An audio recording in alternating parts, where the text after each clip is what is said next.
नमस्कार दोस्तों, good morning. आप सभी का बहुत बहुत स्वागत है।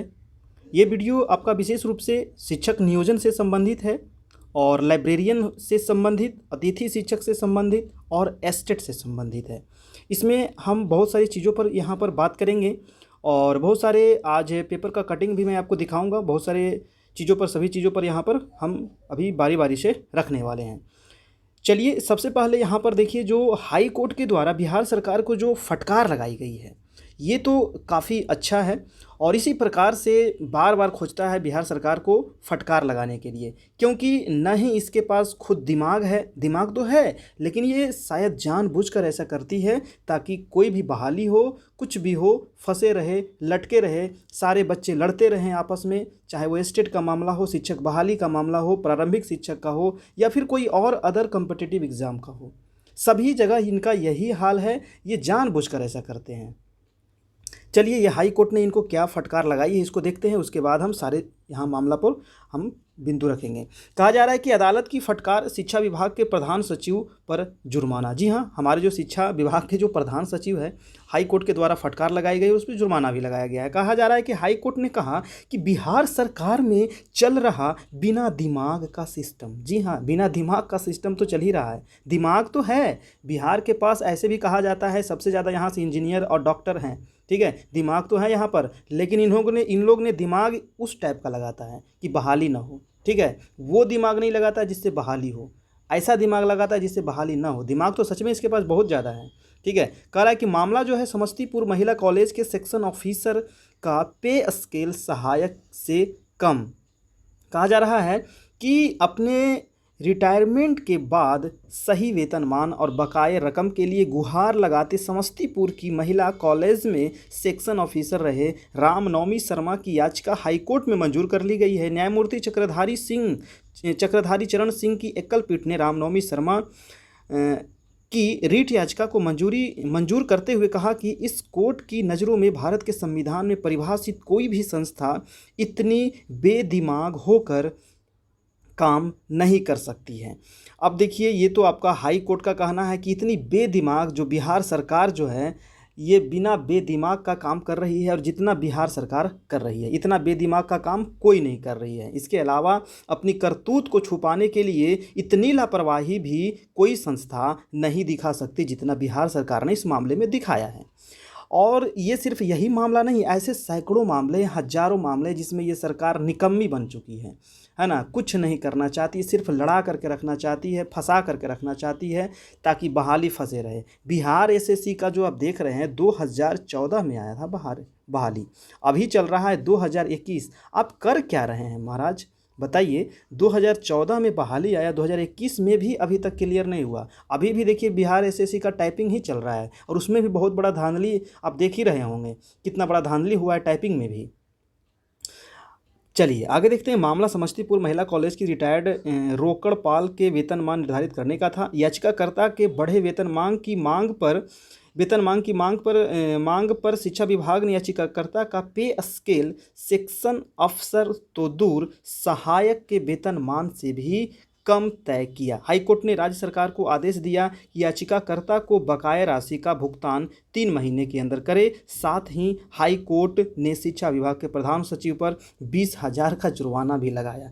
इसी प्रकार से हम लोग जो अभी एस्टेट का जो अभी केस किया गया है ना, मेरिट हो या नोट मेरिट हो, दोनों के तरफ से किया गया है। और देखिए, दोनों का तो एक ही मैटर मेन है कि नोटिफिकेशन के आधार पर होना चाहिए और हम भी इसी पर हैं, है ना। नोटिफिकेशन के आधार पर ही होना चाहिए सभी चीज़, जो भी बहाली आपका हो रहा है नोटिफिकेशन के आधार पर होना चाहिए। सरकार, आप देखिए, जब भी फ़ोन कीजिएगा प्रधान सचिव या फिर किसी को, तो वो फुल फॉर्म पूछते हैं। बताइए, बिना फुल फॉर्म कैले यहाँ पर 140 नंबर, 130 नंबर, 120 नंबर आ गया है सबका, है। आप फुल फॉर्म आप पूछते हैं, आप नोटिफिकेशन, आपको पता है नोटिफिकेशन में क्या दिया हुआ है? नोटिफिकेशन तो आप पढ़े ही नहीं है और बच्चे से आप फुल फॉर्म पूछ रहे हैं।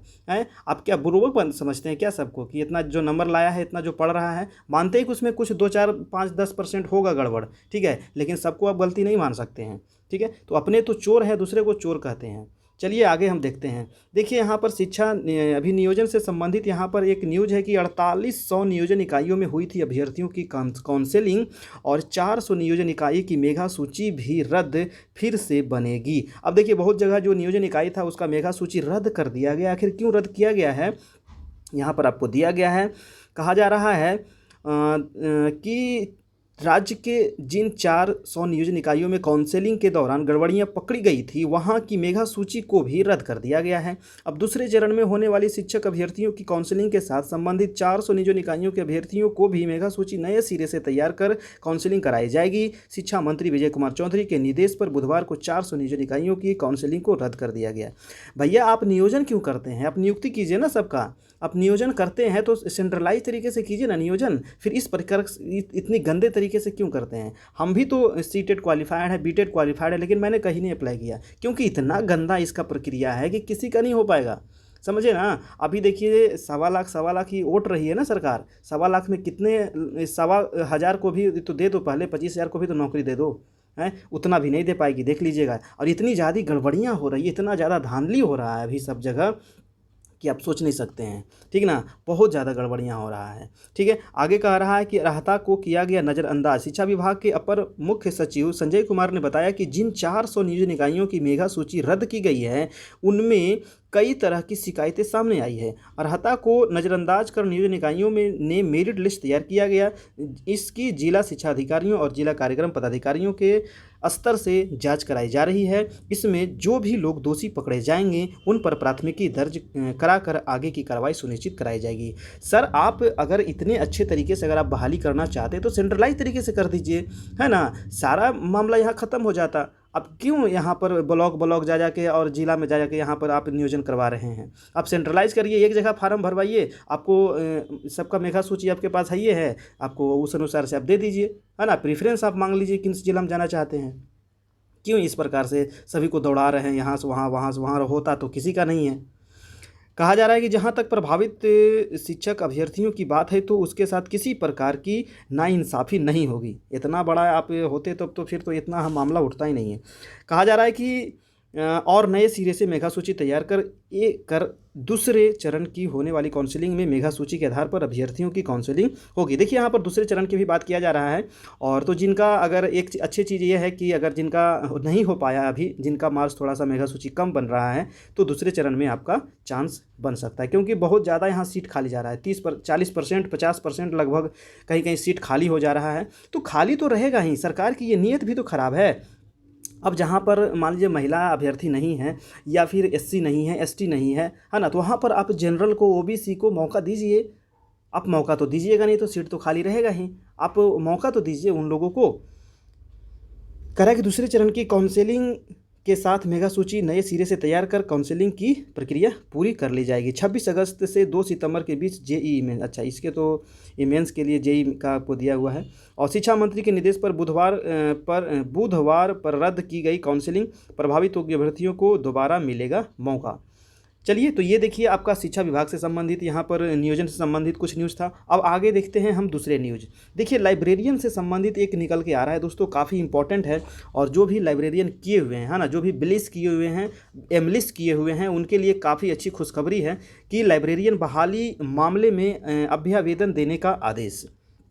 और यहाँ पर क्या मामला है इसको हम लोग पूरा देखते हैं। कहा कि पटना हाईकोर्ट ने लाइब्रेरियन की बहाली मामले में आवेदन को सक्षम अधिकारी को विस्तृत अभ्यावेदन देने का आदेश दिया है। साथ ही विभाग के अधिकारी को 2 माह के भीतर दाखिल अभ्यावेदन पर विचार कर आदेश जारी करने का आदेश दिया है। न्यायमूर्ति डॉक्टर अनिल कुमार उपाध्याय की एकल पीठ ने all Bihar trend librarian association के सचिव राहुल कुमार सिंह की ओर से दायर अर्जी पर सुनवाई के बाद अर्जी को निष्पादित कर दिया। इसके पूर्व कोर्ट को बताया गया कि सरकार 2008 विज्ञापन के पैनल से लाइब्रेरियन की बहाली कर रही है। देखिए 2008 में लाइब्रेरियन की बहाली हुई थी, उसके बाद अभी तक बहाली नहीं हुई है। तो जो भी लाइब्रेरियन अगर किए हैं तो उनके लिए एक है कि लाइब्रेरियन अभी बहाली आ सकता है कुछ दिन के बाद। और इस बहाली पर तुरंत रोक लगाकर नए सिरे से बहाली के लिए विज्ञापन प्रकाशित करने का आदेश देने की मांग कोर्ट से की है। उनका कहना है कि high school, higher secondary school, middle school तथा अन्य सरकारी लाइब्रेरियन में भी खाली पड़े स्वीकृत पदों के लिए नए सिरे से विज्ञापन प्रकाशित किया जाए। और उनका कहना था कि जहां स्वीकृत पद नहीं है वहां पदों को स्वीकृत कर बहाली किया जाए। और कोर्ट ने मामले को यह कहते हुए निष्पादित कर दिया कि आवेदक पहले विभाग में सक्षम अधिकारी के समक्ष अभ्यावेदन दे, और कोर्ट ने सक्षम अधिकारी को 60 दिनों के भीतर अभ्यावेदन पर विचार का आदेश जारी करने को कहा गया है। तो यहाँ पर देखिए, लाइब्रेरियन से संबंधित भी आपका बहाली आ सकता है। तो जो भी लाइब्रेरियन किए हुए हैं, बैठे हुए हैं बहुत दिनों से, तो उनके लिए एक खुशखबरी है। थोड़ा दिन वेट कीजिए, थोड़ा दिन के बाद आपका भी बहाली आ जाएगा। अब देखिए, यहाँ पर एक न्यूज़ है कि पहले की तरह ली जाएगी अतिथि शिक्षकों की सेवा। जी हाँ दोस्तों, यहाँ कहा जा रहा है कि अतिथि शिक्षक जो बहाल हुआ था आज से 2 साल से ज़्यादा हो गया लगता है। तो यहाँ पर कहा जा रहा है कि शिक्षा विभाग ने सभी जिला शिक्षा अधिकारियों को यह स्पष्ट किया है कि कल भी एक लेटर जारी हुआ था, उसमें भी बताया गया था आपको, और ये स्पष्ट किया है कि अंग्रेजी, गणित, भौतिकी, रसायन शास्त्र, प्राणी शास्त्र तथा वनस्पति शास्त्र विषय के लिए उच्च माध्यमिक विद्यालयों में अतिथि शिक्षक की सेवा पूर्व की भांति ली जा सकेगी। जी हाँ, जैसे आपको लिया जा रहा था इसकी सेवा, उसी प्रकार से आगे भी लिया जाएगा। कहा जा रहा है कि कई जिला शिक्षा पदाधिकारियों ने इस बारे में शिक्षा विभाग से मार्गदर्शन मांगा था, और इस बारे में शिक्षा विभाग ने स्पष्ट किया है कि शिक्षक के स्थानांतरण के कारण पद रिक्त नहीं रह जाने की स्थिति में विभिन्न स्रोतों से अतिथि शिक्षक की सेवा निर्धारित पारिश्रमिक पर ली जा सकती है। तो जी हाँ, ये था अतिथि शिक्षक के लिए भी कि उनको भी सेवा अभी समाप्त नहीं होगी और उनकी भी सेवा आगे ली जाएगी। ठीक है, अब देखिए आगे एक दूसरा न्यूज़ है दोस्तों। ये देखिए काफ़ी मतलब कि दुर्भाग्य की बात हम कह सकते हैं बिहार के लिए, और बिहार सरकार सिर्फ राजनीति कर रही है ना। तो पूरा न्यूज़ आप देखिएगा तभी आपको क्लियर होगा। और ये कहा जा रहा है कि दूसरे राज्य की महिलाओं को भी मौका। अब देखिए, अभी जो बिहार शिक्षक जो बहाली चल रही है प्राइमरी का, मिडिल का, है ना, उसमें दूसरे राज्यों को भी मौका। दूसरे राज्य तो हमें मौका देता नहीं भैया, हम काहे दे दूसरे को मौका। बहुत सारे राज्य देख रहे हैं ना, झारखंड में आप चल जाइए, MP में चल जाइए, वो मौका हमको नहीं देता है, तो हम काहे दें मौका। तो ये सिर्फ राजनीतिक है और कुछ नहीं है। ठीक है, हाँ, तो यहाँ पर कहा जा रहा है कि दूसरे राज्यों को भी मौका दिया जाएगा। कहा जा रहा है कि शिक्षा विभाग के प्राथमिक निदेशालय ने स्पष्ट किया है कि शिक्षक नियोजन में अनारक्षित कोटि के पदों पर दूसरे राज्य के अभ्यर्थियों को तथा अनारक्षित महिला कोटि के पदों पर दूसरे राज्य की महिला अभ्यर्थियों को नियुक्ति किया जाएगा। और ये मामला देखिए कुछ दिन पहले भी पेपर में आया था, है ना। खास करके जो यूपी से सटा हुआ जो जिला है, और इधर बंगाल से सटा हुआ जो जिला है, झारखंड से सटा हुआ जो जिला है, वो आसपास में सब दूसरे राज्य के आ जाते हैं। भैया इतना बिहार में मतलब कि अकाल है, बिहार में जॉब की कमी है, फिर भी दूसरे राज्य को आप ले रहे हैं, है ना। तो ऐसा नहीं होना चाहिए था। सरकार, एक तो वैकेंसी बिहार में आती नहीं है, बिहार सरकार क्यों नहीं इस पर एक्शन लेती है, पता नहीं, समझ में नहीं आता है। सब दूसरे राज्य को नौकरी दे दो, फिर हमारे राज्य के स्टूडेंट क्या करेंगे, झक मारेंगे। कारायक निदेशक डॉक्टर रंजीत सिंह ने सभी जिलों को जारी पत्र में कहा कि नियुक्ति वर्ष 19-21 में राज्य के प्रारंभिक विद्यालयों में शिक्षक के पद पर चल रही काउंसलिंग के क्रम में अभ्यर्थियों द्वारा यह पूछा जा रहा है कि बिहार राज्य के बाहर की महिला अभ्यर्थी की नियुक्ति अनारक्षित महिला कोटि के पद पर किया जाएगा अथवा नहीं। इसी आलोक में विभाग ने उक्त पत्र जिलों को भेजा है। अब भेज दिया कि अब दूसरे राज्य के भी लोगों को मौका मिल सकता है। अब क्या कर सकते हैं, यही हमारा मतलब राज्य ही है। अब ऐसे जगह पैदा हो गए हैं तो ये सब चीज़ तो झेलना पड़ता है। अब इतनी निकम्मी सरकार है, हाई कोर्ट भी फटकार लगाती है, लेकिन इसको कोई फ़र्क नहीं पड़ता है, कान में रुआ के डाल के सूतल रहती है सरकार। कह रहा है कि विभाग को मिली थी गड़बड़ी की शिकायत। कह रहा है कि 5 से 12 जुलाई तक राज्य में प्रारंभिक शिक्षकों 1 से 8वीं की नियुक्ति के लिए काउंसलिंग हुई। 15,836 शिक्षकों का चयन। देखिए अभी तक मात्र कितना चयन हुआ, तो 15,836 का चयन हुआ है। अब देखते हैं आगे कितना और भी आप चयन करते हैं। कह रहा है कि इन्हें नियुक्ति पत्र दिया जाना है। 10,289 पद रिक्त रह गए। 15,000 और 10,000 यानी कि 25,000, लगभग 26,000 हुआ था। 26,000 में यहाँ देखिए 10,000 पद, 10,229 सीट खाली रह गया है। अगर दूसरे राउंड होता है तो इनको मौका मिलेगा। विभाग को शिकायत मिली थी कि नियोजन इकाइयों ने गड़बड़ी किया है। विभाग ने प्रारंभिक समीक्षा में गड़बड़ी पाई है। मेगा सूची बनाने, योग्य अभ्यर्थियों की काउंसलिंग नहीं करने जैसी गड़बड़ी की सूचना मिली थी। बहुत गड़बड़ी हुआ है, बहुत ज़्यादा गड़बड़ी हुआ है, समझे कि नहीं, बहुत गड़बड़ी हुआ है यार।